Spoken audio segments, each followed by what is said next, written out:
Let's just imagine that Russia is able to persuade the Syrian opposition to hold talks with the Assad regime and form a new unity government. Would that actually change the situation on the ground?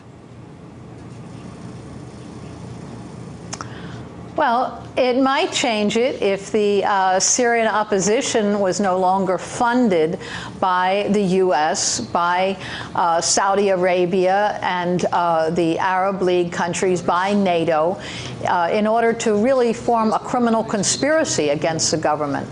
Their participation in genuine talks would be a step forward if they weren't at the same time seeking an all-out destabilization of the country by flooding it with weapons, with mercenaries, and with absolute destruction. So there was a lot of changes that would have to take place. And does this official face of the Syrian opposition, the SNC, actually represent all of those warring factions in Syria? Well, it represents a number of factions that are also warring with each other, a completely unstable opposition. Which would have no credibility whatsoever if it were not given bases in Turkey and enormous support, funding, and political support from the U.S. When you look at the very creation of the Friends of Syria, which is really an effort, an all-out effort at orchestrated regime change coming from the West against the government of Syria, an absolutely criminal act.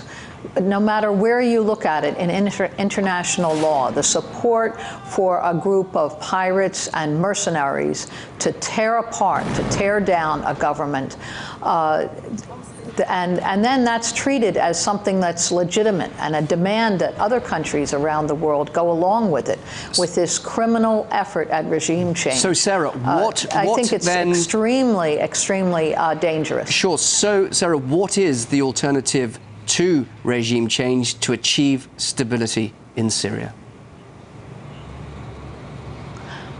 Well, the very first step would be stop the funding, the military arming, the flood of equipment and mercenaries into Syria, and allow the Syrian people the right to determine their own fate and their own future. There is a Syrian opposition, of course, as there is in every country, that has been more than willing to meet and talk with the government. There's been every effort by the Syrian government and the Syrian opposition forces within Syria to meet and resolve a new basis for Syria. But there's also an outside invasion that is happening, a real orchestrated forces that have no interest in the stability of Syria, but have every interest in realigning Syria firmly with the West and actually destroying Syria as it has existed for decades. That's the effort, to realign Syria firmly with the U.S. and with the West. Could there be a positive force, though, brought in from the outside by including Iran and Iraq? After all, Kofi Annan has just visited those countries and wants to bring them on board.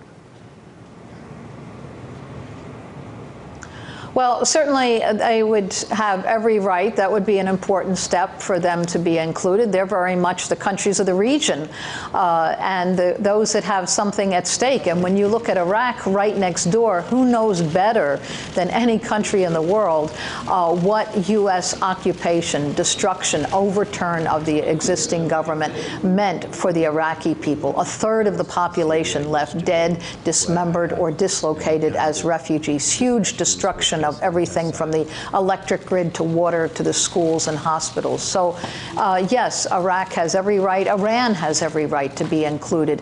At this point, those who are included are those who are nowhere near Syria. It's not only the U.S., it's Germany, it's France, it's Saudi Arabia, it's Bahrain, it's Qatar, and so on, Kuwait. It's countries that really are not neighboring on Syria, except for Turkey, which is a longtime NATO member. So when you have the countries that are much further away and yet are really trying to, as I say, realign Syria with Western imperialist interests. That is what is at stake. That's what's being attempted. And to take it totally out of the hands of the Syrian people and the people of the whole region in determining their own own fate and their own future. It's an assault on self-determination and on national sovereignty in the most fundamental way. Of course, Russia has said all along it will not take sides in this conflict. But it's interesting, is it not, to see that there are members of the Syrian opposition now meeting here in Moscow. Do you have any hopes, any optimism for the results of this meeting? Well, optimism is always important in projecting any kind of a meeting. But as I say, the real problem, the fundamental problem, is the support coming from outside forces, coming from really the major Western, especially U.S. Banking and military and oil corporations right here, who want to lay hold of the resources of Syria, who want regime change of the Syrian government, and are trying to create and bring into a position a very scattered and divergent Syrian opposition, and trying to pull together those forces, many traitors and mercenaries and whatnot, and cohese it into an opposition. So far, they've been unable to even unify these divergent interests and forces. The efforts at a wider solution are important as long as it stops full-scale U.S. military intervention, NATO military intervention, such as we saw in Libya just last year. 7 months of bombing that destroyed every city in Libya. Under the idea that this was a right to protect, that this was a no-fly zone. It was nothing at all like that. It was regime change, and this is what is being focused on Syria today. Sarah Flounders, thanks very much indeed. Thanks for your time here on RT.